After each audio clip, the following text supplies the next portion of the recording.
सभी को नमस्कार। प्रस्तुत हूँ लेकर के श्री शिव संकल्प सूक्तम हिंदी अर्थ सहित, जो कि एक वैदिक सूक्त है। तो आइए आज इस वैदिक सूक्त का हिंदी अर्थ देखते हैं और इसका उच्चारण करते हैं। सबसे पहले जो है, किसी भी वेद मंत्र का जब उच्चारण किया जाता है तो सबसे पहले ओम शब्द का उच्चारण किया जाता है, क्योंकि ओमकारश्चाथ शब्दश्च द्वा वेतो ब्रह्मणा पुरा कंठम भित्वा विनिर्यातौ। ये जो ओमकार शब्द और एक अथ शब्द, दो शब्द हैं, एक ओमकार और एक अथ। अनेक बार अथ शब्द का प्रयोग किया जाता है। अथा तो ब्रह्म जिज्ञासा, अथा तो धर्म जिज्ञासा, अथ शब्दानुशासनम, अथ कामानुशासनम। तो अथ शब्द और ओमकार शब्द दोनों शब्द ब्रह्मा के कंठ को भेद करके बाहर आए हैं। तस्मान मांगलिका बुभौ, इसीलिए दोनों शब्द मांगलिक कहे जाते हैं, मंगलार्थक कहे जाते हैं, और इनके उच्चारण से मंगलाचरण की भी पूर्ति हो जाती है। इसीलिए वेद मंत्र को कभी भी जो है बिना ओम शब्द के उच्चारण नहीं करना चाहिए। और ये ओम शब्द ईश्वर का भी वाचक है, तस्य वाचकः प्रणवः, ऐसा योग सूत्र में भगवान पतंजलि ने लिखा है। तो आइए प्रारंभ करते हैं शिव संकल्प सूक्त हिंदी अर्थ सहित। सबसे पहले इसका उच्चारण करते हैं पहले मंत्र का। ओम जज्जाग्रतो दूरमुदैति देवन्तदुसुप्तस्य तथैवेति दूरंगमं ज्योतिखान् ज्योतिरेकं तन्मे मनः शिव संकल्पमस्तु। मन की विशेषताएं बताई गई है, और मन की विशेषताएं बताने के बाद कहा गया है कि ऐसा जो मेरा मन है वह मेरा मन शिव संकल्प वाला हो। तन्मे मनः, ऐसा जो मेरा मन हो शिव संकल्पमस्तु, ऐसा मेरा मन शिव संकल्प वाला हो जाए। शिव संकल्प अर्थात कल्याणकारी संकल्प वाला, शुभ संकल्प वाला, प्रेरित कर्मों वाला, सत्कर्मों में लगने वाला जो है मेरा मन हो जाए। इस प्रकार की प्रार्थना यहाँ पर दिव्य ऋषि के द्वारा शिव संकल्प सूक्त के मंत्रों में की गई है।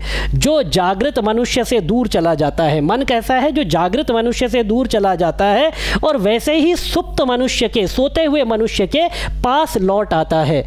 प्रकाश स्वरूप विज्ञानात्मा को जो ग्रहण करने वाला है, प्रकाश स्वरूप विज्ञानात्मा अर्थात ब्रह्म परमात्मा को जो ग्रहण करने वाला है, स्वीकार करने वाला है, जो दूरगामी है और श्रोत्रादि समस्त प्रकाशकों का भी प्रकाशक है। श्रोत्रादि हमारी इंद्रियां है, श्रोत्रम चक्षु स्पर्शन रसनम घ्राणमेव वचा, ये हमारी 5 इंद्रियां हैं। मतलब आँख नाक मुंह कान, ये जो इंद्रियां हैं, इन इंद्रियों को जो प्रकाशित करने वाला है उसको भी हमारा मन प्रकाशित करता है। उसको प्रकाश को भी प्रकाशित करने वाला जो ऐसा मेरा जो मन है वह मेरा मन शिव संकल्प से युक्त हो जाए। इस प्रकार ऋषि ने यहाँ पर प्रार्थना की है। आइए दूसरे मंत्र को देखते हैं। ओम जेन कर्माण्यपसो मनीखिणो यज्ञे कृणवन्ति विदथे खुधीराः जदपूर्वं जक्षमन्तः प्रजानां तन्मे मनः शिव संकल्पमस्तु। अब यहाँ पर देखिए कई बार ये लिखा होता है श, तो वेद में हम इसको कई बार ख पढ़ते हैं। अर्थ करते समय शाह ही रखेंगे, लेकिन उच्चारण करते हुए वैदिक जो है यजुर्वेद में इसको कई बार ख पढ़ लिया जाता है। और कई जगह पर जो है जैसे यहाँ पर आपका आएगा अभी आगे, तो जो माँ होता है उसको यहाँ पर हम ऐसे गुंग भी पढ़ते हैं, या फिर कई लोग इसको ग्वंग बोलते हैं। तो ये भी पढ़ा जाएगा और कई जगह उसको बिंदी के रूप में भी पढ़ा जाएगा। आएगा तो मैं आगे आपको उसको स्पष्ट करूँगा। जेन कर्माण्यपसो मनीखिणो यज्ञे कृणवन्ति विदथे खुधीराः जदपूर्वं जक्षमन्तः प्रजानां तन्मे मनः शिव संकल्पमस्तु। मेरा जो मन है वह शिव संकल्प वाला हो जाए। कैसा मन है? जिसके द्वारा कर्मनिष्ठ धीर पुरुष यज्ञ के विधि विधान का और यज्ञ संबंधी हविष आदि पदार्थों का ज्ञान प्राप्त करते हैं। जिसके द्वारा यज्ञ के विधि विधान का, यज्ञ के हविष्य आदि पदार्थों का जो ज्ञान प्राप्त किया जाता है, और जिसके द्वारा ये यज्ञादि कर्म किए जाते हैं, तथा जो अपूर्व है, समस्त प्राणी मात्र में जो निवास करता है, ऐसा जो मेरा मन है, तन्मे मनः शिव संकल्पमस्तु, ऐसा जो मेरा मन है वह मन शिव संकल्प वाला हो जाए। आइए अगला मंत्र देखते हैं, इसका शिव संकल्प सूक्त का अगला मंत्र देखते हैं। तो ओम सबसे पहले यहां पर लिख देंगे।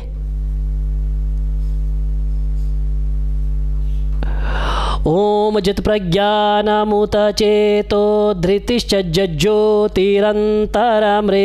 प्रजासु जस्मान्नरिते किंचन कर्म क्रियते तन्मे मनः शिव संकल्पमस्तु, ऐसा जो मेरा मन है वह शिव संकल्प वाला हो जाए। कैसे मन की बात करते हैं? जो प्रज्ञान स्वरूप चेतन तथा धृति स्वरूप है, जो अमृत स्वरूप है, समस्त प्राणियों में स्थित ज्योति है, जिसके बिना कोई कर्म नहीं करता, अर्थात जिस मन के बिना मनुष्य किसी कर्म में प्रवृत्त नहीं हो सकता, ऐसा जो मेरा मन है वह मन शिव संकल्प वाला हो जाए, शिव संकल्प से युक्त हो जाए। अगले मंत्र को इसका देखते हैं।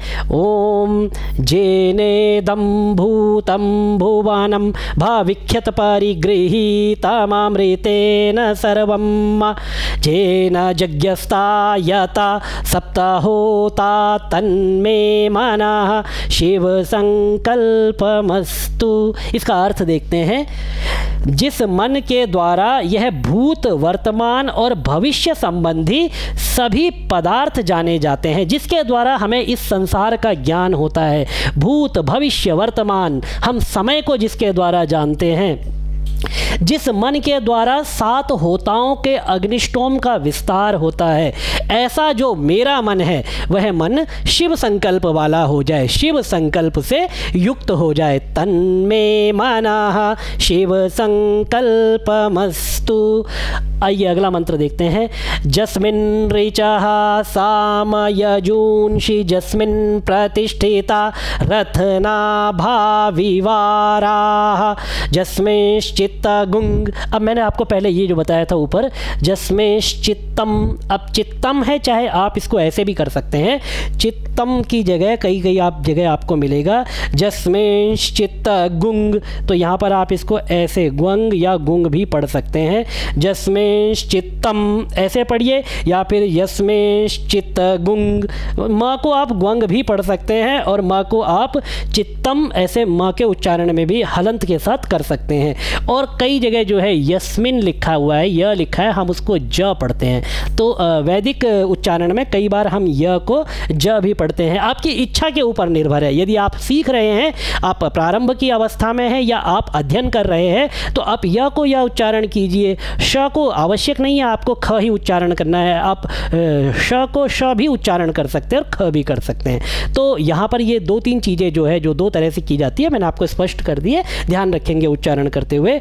जस्मिन् ऋचः सामयजूंषि जस्मिन् प्रतिष्ठिता रत्नाभा विवाराः जस्मिंश्चित्तगुं सर्वमोतं प्रजानां तन्मे मनः शिव संकल्पमस्तु। मेरा मन शिव संकल्प वाला हो जाए। कैसे मन की बात करते हैं?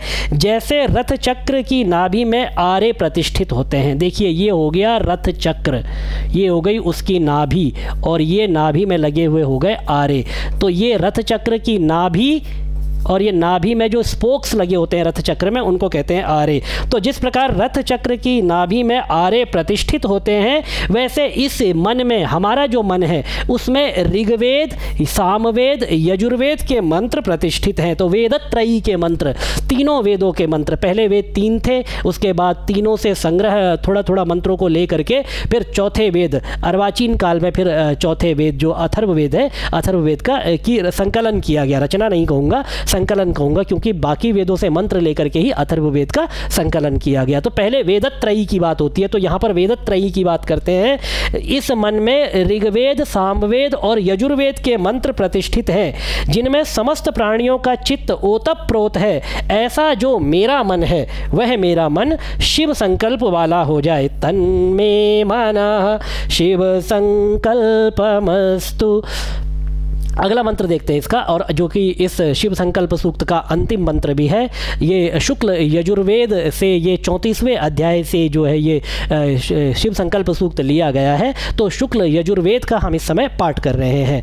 सुख ओम सुखारथिरश्वानि वजन मनुख्यान्ने नीयते भीषुभिर्वाजिन इव ऋतप्रतिष्ठन् दजजीरञ्जविष्ठन् तन्मे मनः शिव संकल्प मस्तु। ऐसा जो मेरा मन है वह मन शिव संकल्प वाला हो जाए। कैसा मन है? जैसे कुशल सारथी लगाम के द्वारा घोड़ों को नियंत्रित करता है, वैसे ही जो मन मनुष्यों का संचालन करता है। सुखारथी रश्वा, अब इसको पढ़िए, सुसारथी रश्वान, जिस प्रकार से सुसारथी एक अच्छा सारथी घोड़ों के द्वारा लगाम के द्वारा जो रथ के घोड़ों की जो रस्सी होती है उस रस्सी के द्वारा घोड़ों को नियंत्रित करता है, वैसे ही मनुख्यान्ने नीयते अभीषुभिर्वाजिन इव ऋतप्रतिष्ठं जदजीरं जविष्ठं तन्मे मनः शिव संकल्प मस्तु। ऐसा जो मेरा मन है, जिस प्रकार सारथी लगाम के द्वारा घोड़ों को नियंत्रित करता है, वैसे ही जो मन मनुष्यों का संचालन करता है, जो हृदय में प्रतिष्ठित है, जरा रहित है, क्योंकि मन कभी जो है जरा में नहीं पड़ता, मन जो है जरा अर्थात बुढ़ापे से रहित है, और जो अत्यंत वेगवान है, मन का वेग सबसे अधिक होता है, मन की गति सबसे अधिक होती है। इसीलिए शुक्ल यजुर्वेद के ऋषि यहाँ पर कहते हैं जो अत्यंत वेगवान है, ऐसा जो मेरा मन है, तन्मे मनः शिव संकल्पमस्तु, ऐसा जो मेरा मन है वह शिव संकल्प वाला हो जाए। तो इस प्रकार शुक्ल यजुर्वेद के 34वें अध्याय में शिव संकल्प सूक्त का वर्णन यहाँ पर महनीय ऋषि के द्वारा किया गया है। उसका आज संपूर्ण हिंदी अर्थ आज हम सब ने देखा, हमने उसको पढ़ा। आगे एक नया अर्थ लेकर के, नया सूक्त लेकर के फिर आपकी सेवा में उपस्थित होंगे। तब तक जय सच्चिदानंद।